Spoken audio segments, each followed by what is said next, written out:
Boa noite, gente. Boa noite, galera de Salvador, Bahia, de São Paulo, de Goiás, do Brasil todo, quem sabe até do mundo que está assistindo a gente. Aqui é Romilson do Instituto Pós-Especulum. Eu estou conversando aqui com Alexandre Adas, que é essa pessoa maravilhosa, com esse rosto belíssimo, sereno, né? Eu tô aqui com o Alexandre, a gente está conversando já há alguns meses, combinando, elaborando essa nossa conversa para o público, né? Do nosso Instagram, do Pós-Especulum, do meu Instagram pessoal, do Instagram dele, que vai assistir. Então sejam bem-vindos, sejam bem-vindas, sejam bem-vindes. Todos aqui sejam acolhidos, acolhidas, acolhides, tá?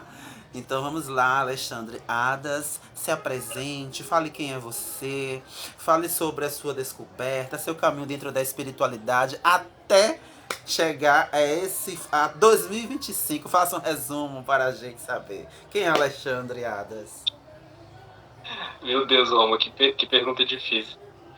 Ah, então, o meu nome é Alexandre, né? Assim que me chamam, pelo menos socialmente. Eu estou com 39 anos de idade. Atualmente estou residindo em São Paulo, depois de uns 2, quase 3 anos vivendo nômade. Me identifico como uma pessoa, como um artista, né? Desde criança eu estudo, trabalho e vivo arte, principalmente o teatro. Mas por conta do teatro eu fui para dança, para o circo, para o canto, para a performance. E eu tenho os meus valores muito construídos dentro dessa dinâmica do teatro, né? O respeito a esse espaço poético e de coletivo, né? Já trabalhei muito tempo como ativista, né, dos direitos humanos, em geral, principalmente a causa LGBTQIAP+, as questões raciais.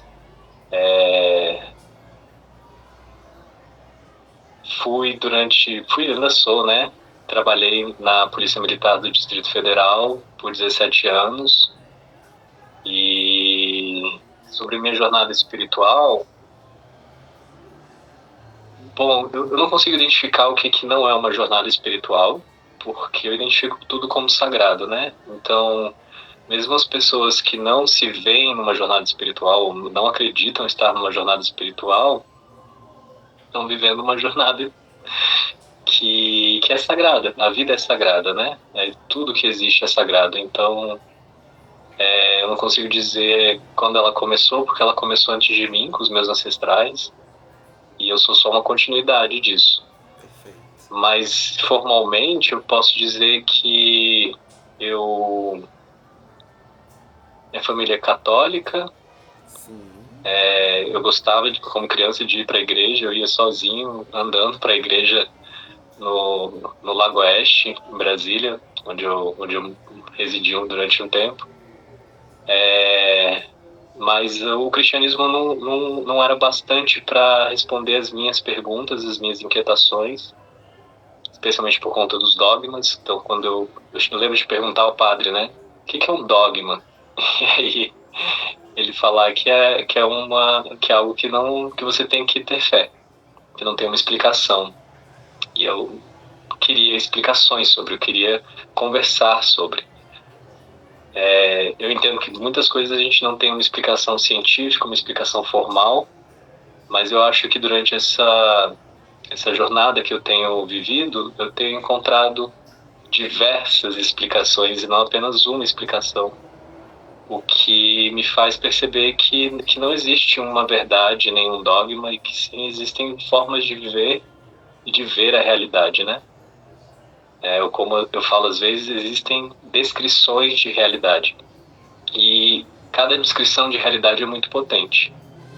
Cada descrição de realidade conta a tua história, e eu volto para o teatro, né?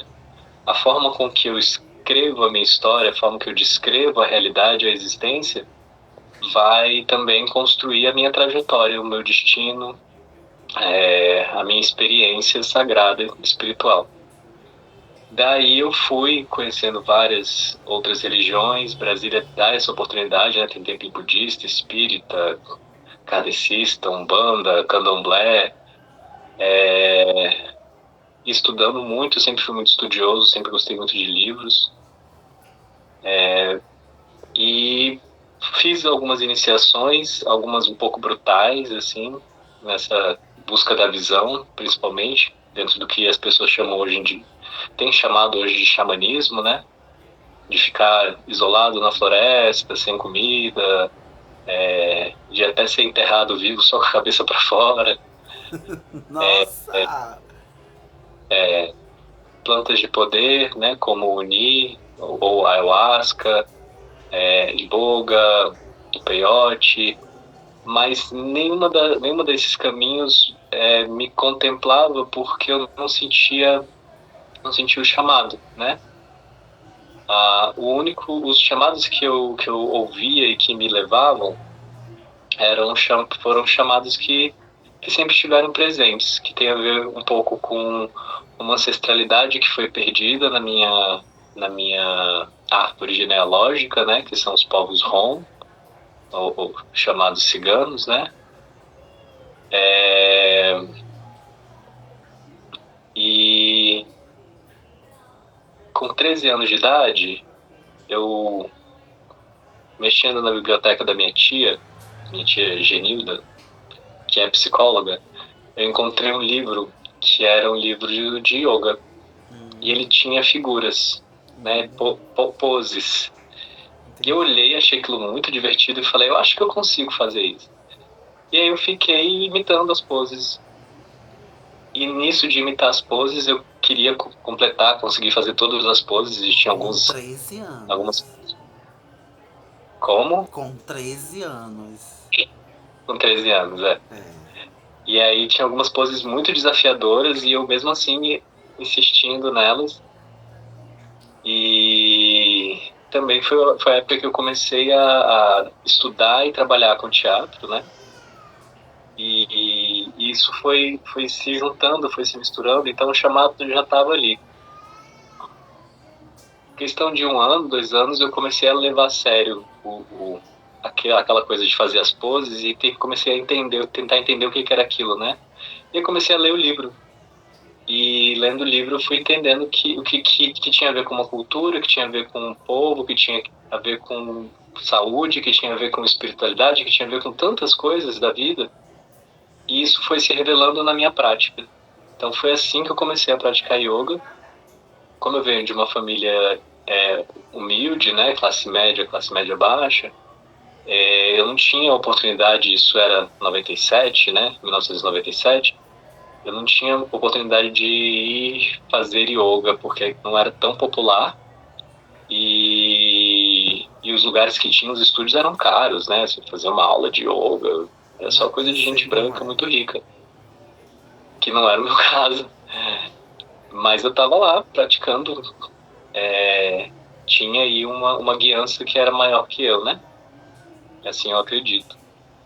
E depois que eu passei no concurso da polícia e comecei a ter a minha própria renda, eu comecei a ter a oportunidade de praticar e eu já fui direto para um curso de formação.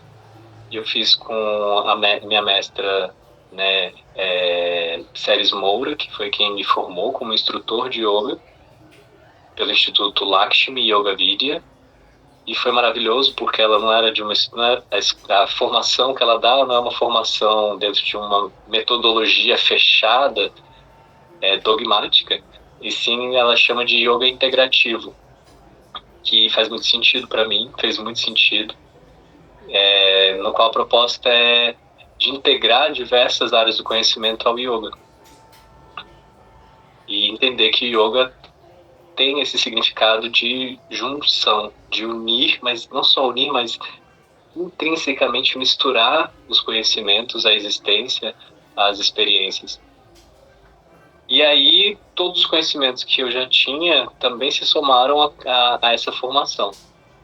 Porém, antes do porém, essa formação ela também trouxe outros conhecimentos, né?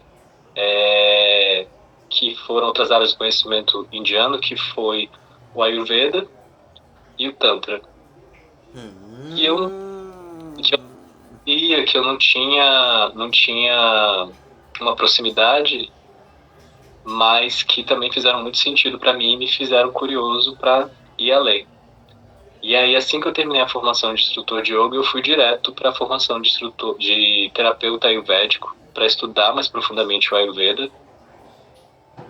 E percebi que o Ayurveda era muito, muito lógico, muito intuitivo, né? Mas muito lógico dentro da descrição daquela cultura, daquele povo, daquela realidade.